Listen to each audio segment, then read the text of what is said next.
Bienvenidos a todos. En esta mañana en la que recordamos y celebramos la Navidad, nunca mejor dicho, esta imagen que lo dice todo, ¿verdad? Me gustaría que veamos el título de la presentación. ¿Vale? Ajá. Entonces, de lo que vamos a hablar hoy se titula el mensaje ¿Cuál es el verdadero propósito del nacimiento de Cristo? Repito, ¿cuál es el verdadero propósito del nacimiento de Cristo? ¿Vale? Nos podemos imaginar muchas cosas, cada uno tendrá su propio concepto de quién es Jesús, etc. Pero según lo que han dejado escritos los discípulos de Jesús, según lo que registran los evangelios y las epístolas, se nos habla de un propósito muy claro. Pero es que el propósito no solo se revela en la época del Nuevo Testamento, sino se revela desde el principio de la creación de Dios. Y vamos a estar investigando un poco cuál es ese propósito, para qué ha nacido desde el principio. Pero para comenzar y entender el Evangelio, porque ya sabéis que el Evangelio, la palabra significa buenas noticias, ¿sí o no? Buenas noticias, buenas nuevas, que es lo que leímos, ¿no? El ángel que dice que os traigo buenas de gran gozo. Bueno, pues, ¿cuáles son esas buenas nuevas? Porque para que nosotros entendamos y valoremos buenas noticias, necesitamos primero malas noticias, ¿sí o no? Porque ¿a quién le interesa una buena noticia cuando todo está fenomenal? A lo mejor alguno piensa que el mundo está fenomenal. A lo mejor cada uno piensa que uno mismo está fenomenal. Vamos a ver, dale. En primer lugar, todo comienza por la paz. Son varios puntos que vamos a ver de manera muy sencilla. En primer lugar, la paz. Leemos que en el principio Dios creó los cielos y la tierra. En el sexto día Dios hizo al hombre, a imagen de Dios lo creó.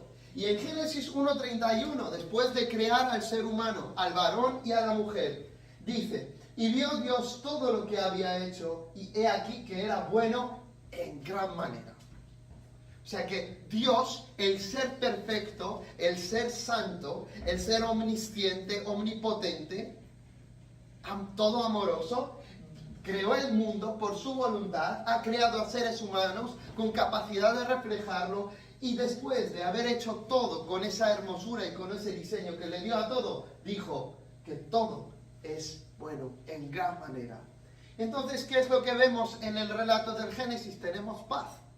Tenemos paz entre Dios y los seres humanos.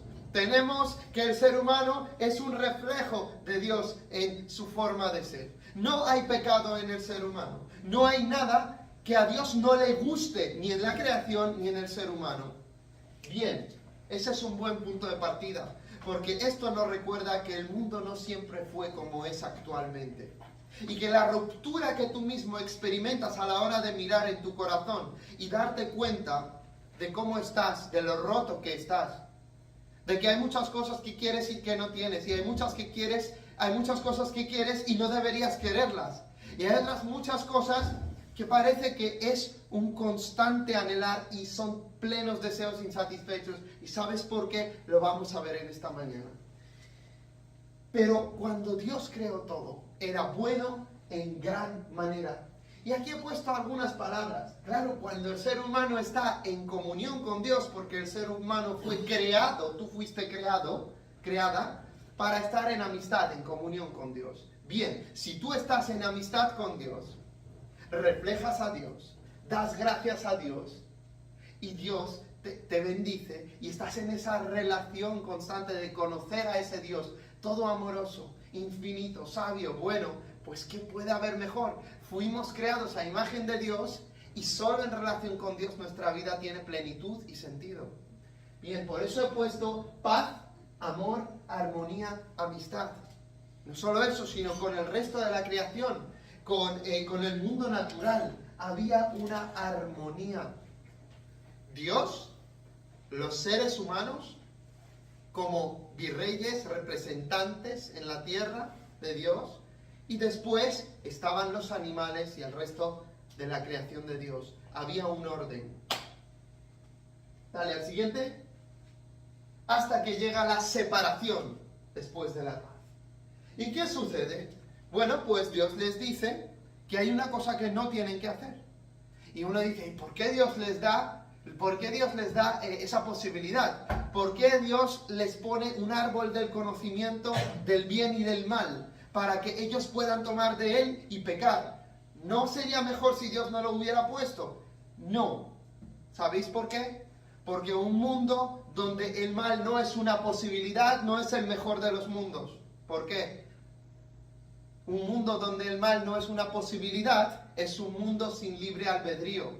Y Dios crea a las personas para que lo puedan amar libremente, no coercitivamente ni de manera programada.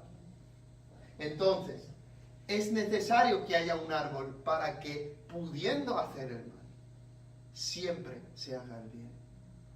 Pero llega una voz autosuficiente, una voz de alguien que ya se había separado de Dios previamente y dice, ¿con que Dios os ha dicho? Y entonces esa serpiente que representa a Satanás, el enemigo de la humanidad, el rebelde contra el orden del ser perfecto, el que quiere destruir tu vida y tu alma y tu familia y todo lo que tú tienes, pues les dice, mira, no moriréis, sino que seréis como Dios, sabiendo el bien y el mal. ¿Y qué significa eso? Que tú básicamente vas a declarar independencia a Dios. Que Adán y Eva dicen no a Dios. Yo a mi manera, como Frank Sinatra, my way, a mi manera. Y eso es lo que nos caracteriza, ¿sí o no? Porque todos los seres humanos nos gusta hacer las cosas a nuestra manera. Y si cogemos de todo ese listado de mandamientos de Dios, queremos algunos y no queremos otros, porque algunos, bueno, nos convienen, parece que pues respeta un poco el orden en la sociedad, nos conviene, pero hay otras cosas, que eso de que yo le dé el primer lugar a Dios, eso no, primero yo, porque yo lo valgo. Génesis 3:9. Después de que el ser humano decide independizarse de Dios y come del árbol que representa el deseo de independencia, la incredulidad a Dios, a su amor, a su plan bondadoso para el ser humano y el pensamiento del ser humano de que Dios no es al final seguramente tan bueno como dijo la serpiente, nos estará ocultando algo, me estará privando de algo. ¿No es eso acaso lo que tú tienes en la mente? Que si tú te confías en Dios y le vas a dar el control de tu vida, de que algo te estará privando de algo bueno. Bueno, esa es la mentira que ha sembrado Satanás en el ser humano y pues que has heredado. Pero mirad, cuando el ser humano come, experimenta una muerte espiritual. Es como si hubiese luz, se ha apagado la luz. Ya no tiene la luz de Dios en su corazón. Ya no llega a ser lo que tiene que ser. Ya tiene ese vacío que nos caracteriza, por lo cual los seres humanos andan buscando el sentido de la vida por todas partes. Intentan llenarse de algo, porque es la luz de Dios para la cual fuiste creado, el Espíritu de Dios, el cual tiene que vivir en ti, el cual tiene que gobernar tu alma y tu cuerpo. Ya no está ahí. Porque tu espíritu ha sido separado de Dios, has muerto espiritualmente, y es lo que Dios dijo, de ciertamente morirás, el día que de él comieres, ciertamente morirás. Y claro, si tú no tienes la parte fundamental que te hace ser libre, te has vuelto esclavo. Ya te autoengañas pensando que soy yo el que gobierna, que soy yo el que hace las cosas, pero al final no eres tú. Son las cosas que tú tienes las que te están manejando. No eres tú, porque el verdadero tú está manejado por el Espíritu de Dios, según el diseño de la creación. Génesis 3:9. Mas Jehová Dios llamó al hombre y le dijo, ¿dónde estás tú? Claro, fueron creados en amistad, en comunión. ¿Dónde estás tú? Ahora, piénsalo, ¿dónde estás? Ahora estás en la autosuficiencia, ahora estás en el miedo, en la inseguridad, ahora estás en el mundo de yo mando. ¿Pero acaso te ha traído eso, lo que anhelabas? ¿O te ha engañado la serpiente? ¿Dale? Génesis 3:24, un poco más adelante, dice, después de decir todas las consecuencias que iban a experimentar los seres humanos, dice, echó pues fuera al hombre y puso al oriente del huerto del Edén querubines, que son criaturas celestiales, y una espada encendida que se revolvía por todos lados para guardar el camino del árbol de la vida, para no condenar a los seres humanos a una inmortalidad pecaminosa, para que el ser humano no esté para siempre en pecado, digámoslo así. Dios, por amor al ser humano, por su misericordia, no le deja acceder al árbol de la vida. Y entonces, no solo se separa espiritualmente, se separa geográficamente, por decirlo de alguna manera, y entra en un mundo roto. Dale al siguiente. Y ahora el Nuevo Testamento nos habla de este hecho. Fijaos lo que dice la carta a los Romanos 3, 9 al 12. Y es como estamos ahora, ¿no? No hay justo ni aun uno. No hay quien entienda. No hay quien busque a Dios. Todos se desviaron. A una se hicieron inútiles. Justo lo que ha pasado. No hay quien haga lo bueno. No hay ni siquiera uno. La corrupción está ya. La semilla de la corrupción está ya allí. Si estás separado de Dios y estás dominado por las cosas, tus apetencias, las cosas que te surgen, y que tú piensas que eres tú cuando no eres tú, el verdadero tú tiene que estar con Dios, bueno, pues sucede esa esclavitud. Esta es la esclavitud del ser humano. No hay quien busque a Dios. Y es que no puedes buscar a Dios por tu propia cuenta, porque las cosas te dominan. Y cualquier cosa que pueda parecer que puedes buscar tú mismo a Dios en tu carne, en tu humanidad, meramente, va a ser una religión.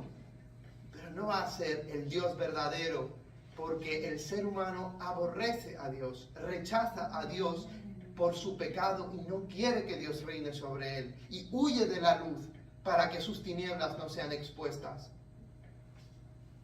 Dale al siguiente.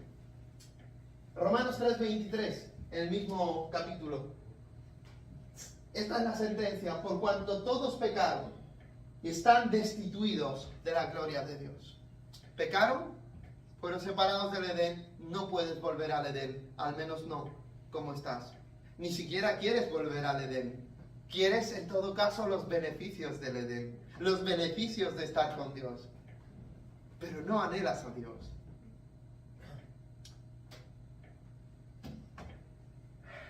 Esta es la separación, la muerte espiritual, la desgracia más grande del ser humano. ¿Veis? He puesto ahí de imagen este muro. El muro que hemos construido con nuestro deseo de autosuficiencia, de independencia en el campo moral. Nosotros somos los que le hemos construido un muro a Dios, pero Dios nos ha prometido algo. Dale al siguiente. Este versículo solo os leo la mitad. Romanos 6:23, porque la paga del pecado es muerte. O sea que la cosa no se queda en una vida desgraciada. Como ha mencionado antes un hermano, hay consecuencias. Dios es justo. Y Dios es la justicia misma. Dios es santo y Él no puede tolerar el pecado. No puede convivir con algo que no es como Él. Porque Él lo creó todo bueno, pero nos hemos corrompido. Y es que además, Él es el árbitro moral del universo. Él no puede permitir que se anden haciendo delitos, porque un pecado es un delito a sus ojos, y Él quedarse ahí, pues haciendo la vista gorda. Eso no sería un Dios ni siquiera. No sería el ser perfecto. Esto sería la invención humana. Un Dios que, pues, quiere perdonarte así, pero no tiene que haber ningún sacrificio en medio. Bueno, pues imaginaos, si, como decía antes el hermano Walter, ¿no? Si te presentas en un juicio, has cometido crímenes y el juez te deja irte, es en todo caso un juez corrupto. No debería estar ocupando ese sitio, ese juez. Pero la justicia exige que pagues por tus crímenes. Y la naturaleza de Dios exige que Él, por la ofensa que le has causado, por tu pecado, que Él sea compensado. Es imposible que tú le compenses a Dios por la ofensa que le has causado. Es imposible que pagues por tu pecado de manera que, ya está, ahora sí está pagado completamente. Dicho sea de paso, eso es lo que hace que el infierno sea eterno. Si ofendemos la majestad eterna al ser que no es que sea bondadoso, es que es el bien, ¿qué podemos esperar? ¿Acaso nosotros en nuestra finitud podemos compensar a Dios? Imposible. ¿Qué vas a hacer con tu pasado? Todas las veces que has dicho una palabrota, todas las veces que has mirado a alguien con lujuria, con pensamientos malos en tu corazón, ¿qué vas a hacer con todas esas veces que has mirado a las personas de manera que si tus ojos fueran armas ya estas personas estarían muertas? ¿Qué vas a hacer para limpiar tu corazón? ¿Qué vas a hacer para eliminar todo el pecado con el que te has manchado? Robos, cosas grandes o pequeñas, la desobediencia, la deshonra a los padres. Es que si nos ponemos a contar, nadie puede levantar cabeza. Estamos manchados, estamos contaminados, y si Dios nos castiga y nos envía al infierno, va a ser totalmente justo. Pero Dios, acordaos, es perfecto. Y no solamente es Dios de justicia. No puede saltarse la justicia, pero Él es amor. Dale. Hay pues una esperanza que Dios dejó desde el principio. No tardó ni 100 años ni 200 años, sino en el jardín del Edén dijo lo siguiente a nuestros padres. Génesis 3:15. En el mismo capítulo en el que ellos pecan, minutos después, y pondré enemistad entre ti, le dice a la serpiente, y la mujer, entre ti y la mujer, entre tu simiente o descendencia y la simiente de ella y la simiente suya. Esta, la de la mujer, la simiente de la mujer, te herirá en la cabeza, pero tú le herirás en el calcañar, eso es el talón. Las serpientes pican en el talón, pero para matar la serpiente, para quitarle la autoridad, tienes que pisarla en la cabeza. Dios no tardó nada en dar esperanza al ser humano, y la esperanza es que un día la autoridad que el diablo había adquirido, ¿os acordáis? Os había hablado del orden. Dios, los seres humanos como virreyes de Dios, y después la creación sometida a los seres humanos como representantes de Dios. Ahora, ¿qué ha pasado? Dios, la voz al que ellos escucharon, los seres humanos por debajo, porque hicieron caso de la serpiente, y el resto de la creación. Entonces toda la creación se ha esclavizado bajo la voz de alguien llamado Satanás. Pero Dios dice, esto va a llegar a su fin. Y pondré enemistad entre ti, serpiente, y la mujer, entre la descendencia de la serpiente y la descendencia de la mujer, al descendiente de la mujer. Esta, es decir, la simiente de la mujer, te herirá en la cabeza, y tú, serpiente, le herirás en el calcañar. Pues esto es una profecía mesiánica, la primera de todas. ¿Y qué nos está diciendo, amigos? Nos está dando una buena noticia. No siempre va a durar esa hegemonía, ese reino usurpado. No siempre va a durar esa tiranía de Satanás. No siempre va a ser Adán y Eva y todos nosotros con ellos. No siempre vamos a ser esclavos, sino que hay promesa, hay una esperanza en medio de ese desierto. Bueno, ¿de dónde tenía que nacer? Hemos dicho. ¿De dónde tenía que nacer el que aplastaría? De la mujer. No todos nacemos de la mujer. ¿Para qué era necesario enfatizar que va a nacer de la mujer? La simiente de la mujer. Normalmente se habla de la simiente de los varones en la Biblia. Ellos son los que engendran hijos. Pero allí no se menciona nada de la simiente de Adán. Mas se menciona la simiente de la mujer. Por lo tanto, creo que esta historia os sonará. Una virgen concibió y dio a luz un hijo. Vamos a darle al siguiente. Esperanza, más de la esperanza. O sea que Dios lo primero lo dijo, pero después siguió hablando. Y en el año 750 para ser justos, antes de Cristo, el profeta Miqueas, capítulo 5, versículo 2, dice lo siguiente. Es el profeta Miqueas hablando al pueblo de Israel. Pero tú, Belén, un pueblecito pequeño, de unos, 600 habitantes. Pero tú, Belén, Efrata, pequeña para estar entre las familias de Judá, de ti me saldrá el que será el Señor en Israel. Y sus salidas son desde el principio, desde los días de la eternidad. Alguien sale de la eternidad, sale desde el principio, nace en Belén y se vuelve el gobernador, pastor y juez de Israel. ¿De dónde tiene que salir? De un pueblo pequeño, de un pueblo humilde, pequeño está para traer a las familias de Judá, pero de ti saldrá el Señor, el pastor de Israel. Una promesa 700 años antes de que sucediera. Otra promesa 740 años antes de Cristo, Isaías capítulo 9 versículo 6. Porque un niño nos es nacido, dice Isaías. Hijo nos es dado, o sea que tiene que ser niño, tiene que ser chico, tiene que ser llamado hijo. Hijo nos es dado. Y el principado, el gobierno, sobre su hombro. Y se llamará su nombre admirable, consejero, Dios fuerte, Padre eterno y príncipe de paz. La paz que teníamos al principio la va a traer alguien nacido en Belén, ¿me entiendes? Dios fuerte.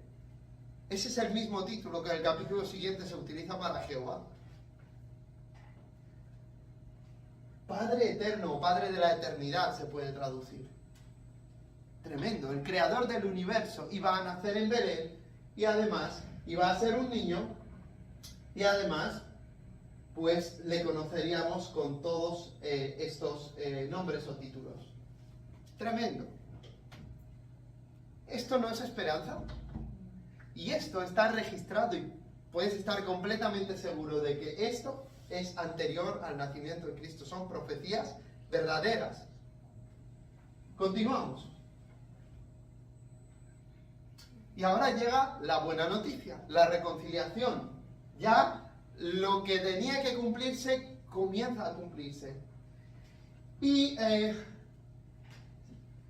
Lucas 1:30 al 36 dice: Entonces el ángel le dijo a María: No temas porque has hallado gracia delante de Dios, y ahora concebirás en tu vientre y darás a luz un hijo y llamarás su nombre Jesús, Yeshua, ¿no?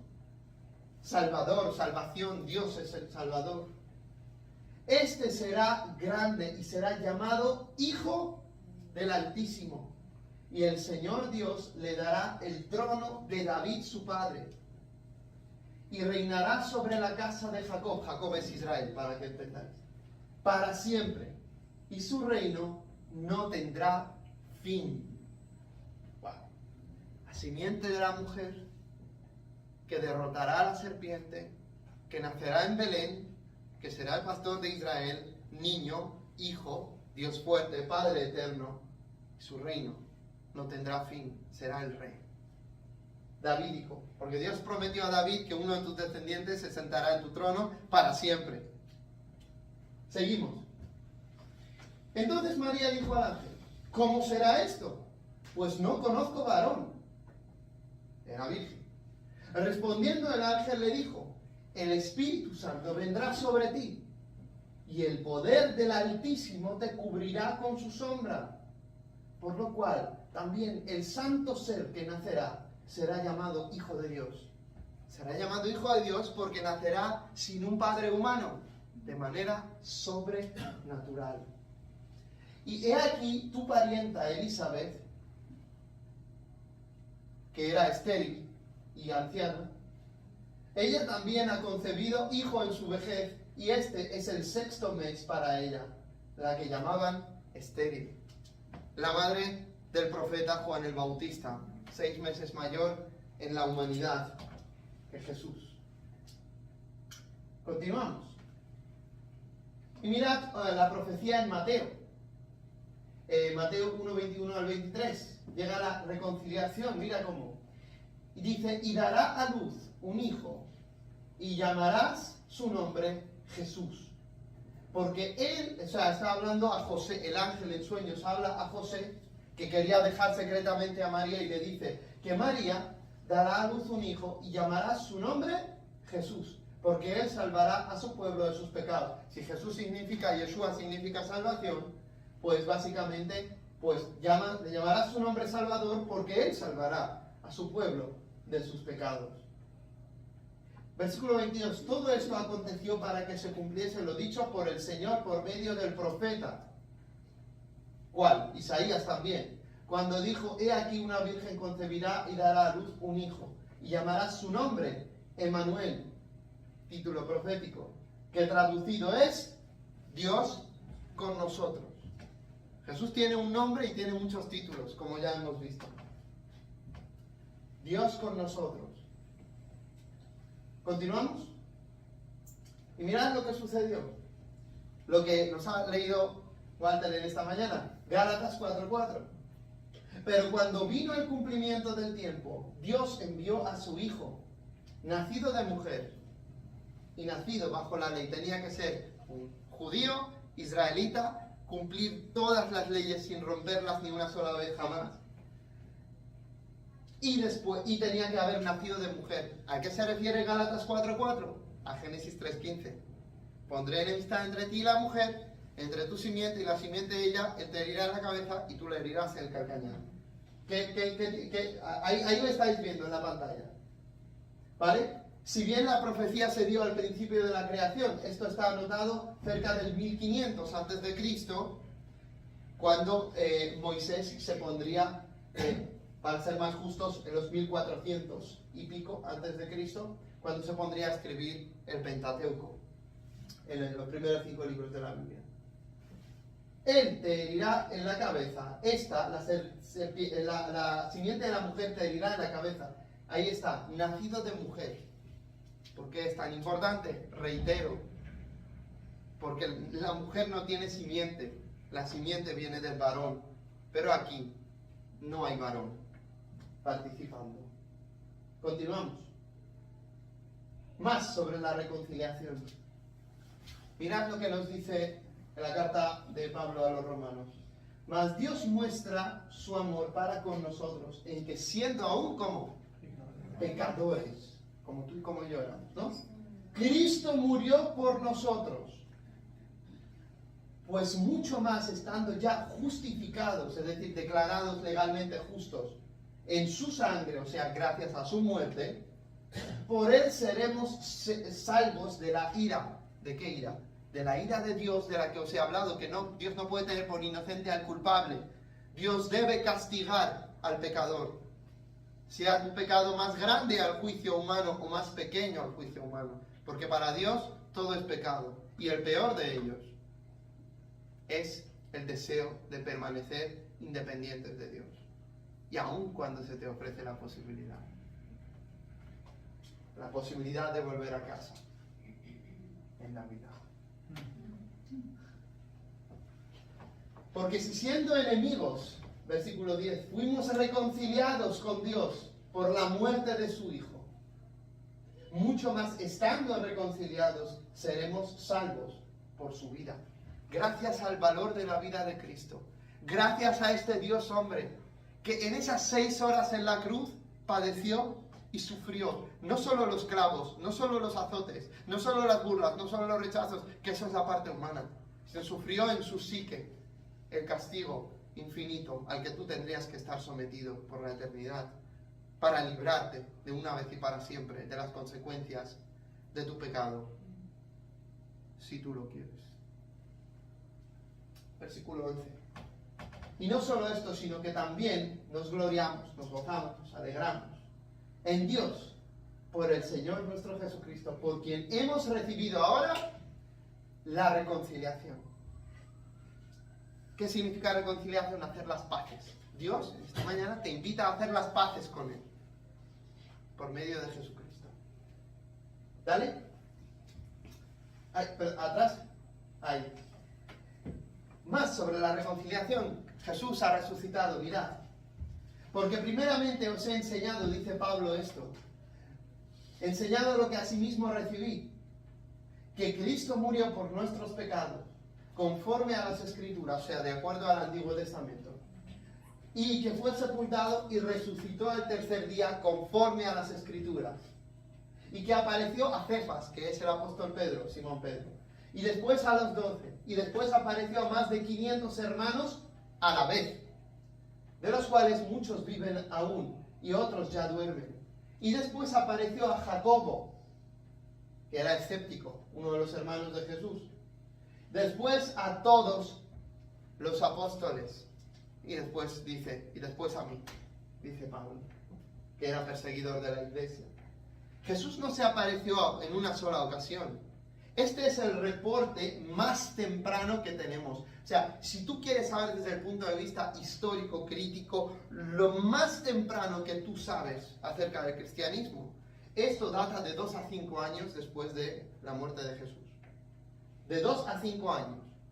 Los eruditos establecen que cuando Pablo escribe la primera carta a los Corintios, 15 años después, él está reportando una tradición oral justamente en este texto, que es el que os he puesto en pantalla, que se refiere a algo que dataría de meses, o de 2 años a 5 años como muy tarde. Los eruditos no creyentes no pueden situarlo ni siquiera más tarde. Tiene que ser máximo como muy tarde, 5 años después. Así que este reporte, esta tradición oral, se hablaba entre personas que eran testigos oculares, entre personas que eran enemigos. Si todo esto no fuera verdad, el cristianismo acabaría desacreditado en el primer siglo. Porque esto se proclamaba en todas partes, amigos. Se proclamaba delante de los sacerdotes, delante de los líderes que rechazaron a Jesús. Y nadie podía negar esto, tenían que inventarse otras teorías, pero no podían negar la realidad. Cristo murió por nuestros pecados, y mirad, y se apareció no a una persona, sino a muchas personas. Y no un solo día, sino muchos días. De manera que, después de saber todo lo que sabemos, y no hay tiempo para profundizar sobre el tema de la resurrección en esta mañana, pero en base a todo lo que sabemos históricamente sobre la resurrección, es más difícil rechazarla que creerla. Hoy en día hay muchas tesis doctorales que se están realizando acerca del caso de la resurrección de Jesús desde el punto de vista histórico. Es muy importante que sepamos que esto no es una cuestión simplemente de creer por creer. Esto está basado en la historia. Y si lo tomamos en serio, haremos bien en estudiarlo y en seguir a Cristo. Entonces, este es el mensaje. Murió por nosotros, resucitó y se apareció a grupos, incluso a un grupo muy grande de más de 500 personas a la vez, de los cuales algunos, dice, de los cuales muchos viven. ¿Eso qué quiere decir? ¿Tienes dudas sobre que esto es verdad? Ve, visita a estas personas, ahí están, y te lo pueden confirmar. De 2 a 5 años después, imaginamos. Seguimos. Bien, este es el Evangelio, pero ¿qué vas a hacer tú con él? Dios te invita a la reconciliación. Dios te invita hoy a que vuelvas a casa, a que abandones tu autosuficiencia, tu orgullo, el pecado y el vivir a tu manera. Dios te invita a que lo sigas a Él. El camino de la cruz es entregarle el control de tu vida, de tus acciones, de tus pensamientos, de tus decisiones, entregar el mando de tu vida a Jesucristo, que Él mande, que Él sea el que lleve el volante de tu vida, no tú a tu manera. Pero claro, eso a veces supone rechazo, significa persecución, significa crucifixión, y hoy en día más de 380 millones de seguidores de Jesús están en países donde los persiguen y tienen un alto grado de persecución. El camino de la cruz puede ser sacrificial, pero si es verdad, apuesta por ello, dalo todo, Si esto es verdad, es lo único que merece tu atención. La única religión odiada y más perseguida. La enseñanza de Jesucristo. Estás frente a una elección. ¿Seguirás viviendo a tu manera, siguiendo los placeres de este mundo? Hoy tomarás la cruz, hoy, en esta mañana, y le seguirás a ese bebé que nació para morir por ti. Juan 3:36 dice, el que cree en el Hijo tiene vida eterna, pero el que rehúsa creer en el Hijo, o sea, entregarle el control de tu vida, no verá la vida, sino que la ira de Dios está sobre él. Cristo lo pagó por ti, pero si tú no aceptas el pago, si no aceptas ese indulto legal a través de la fe en él, ¿qué va a pasar? Vas a tener que cargar con las consecuencias de tus propios actos. Estarás diciéndole, no me interesa tu perdón, no me interesa, yo me valgo por mí mismo. Pues lo siento mucho, acabarás muy mal. Hay buenas noticias en esta mañana, debes elegir. El que cree en el Hijo tiene vida eterna, pero el que rehúsa creer en el Hijo no verá la vida, sino que la ira de Dios está sobre él. Esto lo dice Juan el Bautista, el profeta que habló de Jesús durante su vida. Dale.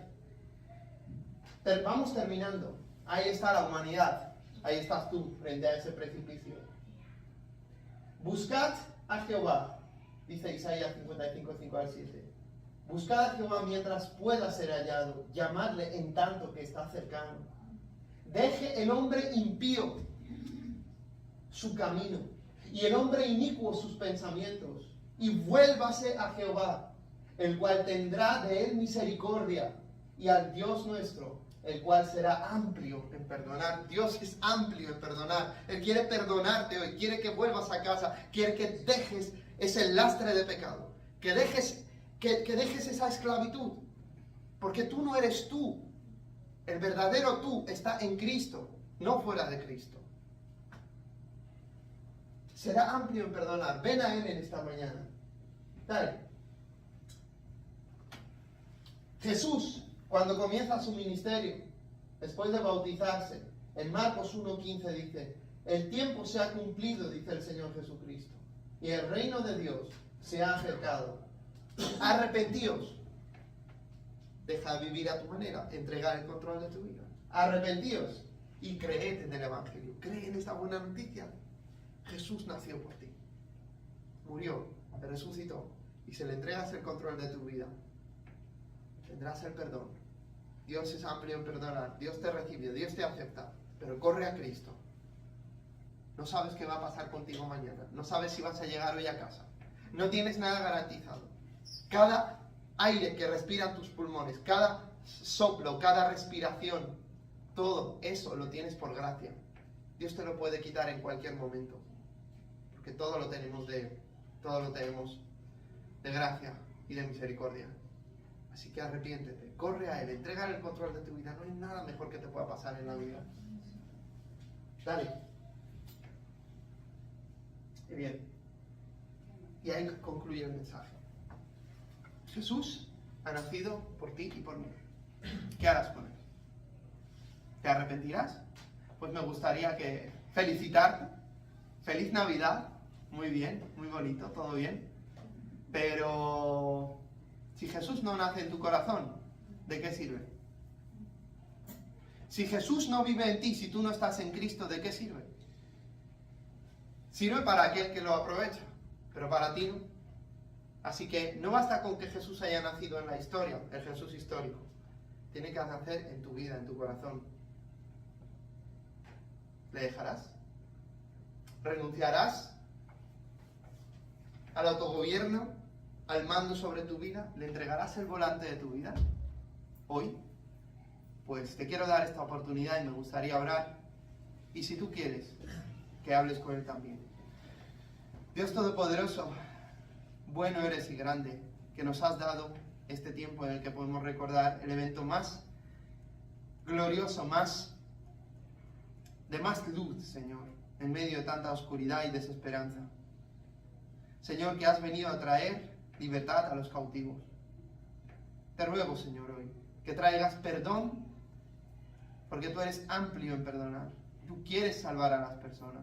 Te pido, Señor Dios, que hoy recibas a las personas aquí, que se arrepientan, que vienen a ti, Señor, que toques sus vidas y obres en sus vidas según tu propósito. Y si tú quieres orar ahora y pedirle perdón y reconciliarte con Dios ahora, porque esto se ha hecho por ti, la Navidad es por ti, adelante. Puedes hablar con Dios, yo voy a hablar con Él, si tú quieres, puedes tomarlo de ejemplo.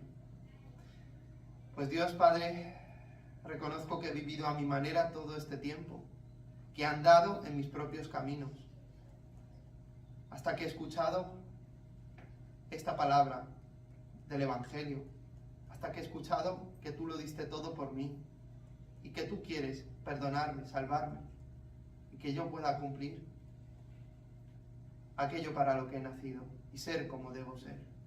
Señor, si esto es así, si todo esto es verdad, a ti me entrego en esta mañana, para que tú seas mi Señor y Salvador. Te entrego el control de mi vida, te entrego todo lo que soy. Borra mis pecados, quita mis rebeliones, escribe mi nombre en el libro de la vida. Hazme ser la persona que tú quieres que yo sea. Cansado estoy de andar a mi manera. Enséñame, Maestro, enséñame, Señor y Salvador. Desde hoy te entrego mi corazón. Jesús nace en mí y vive en mí para siempre. En el nombre de Jesucristo. Amén. Amén.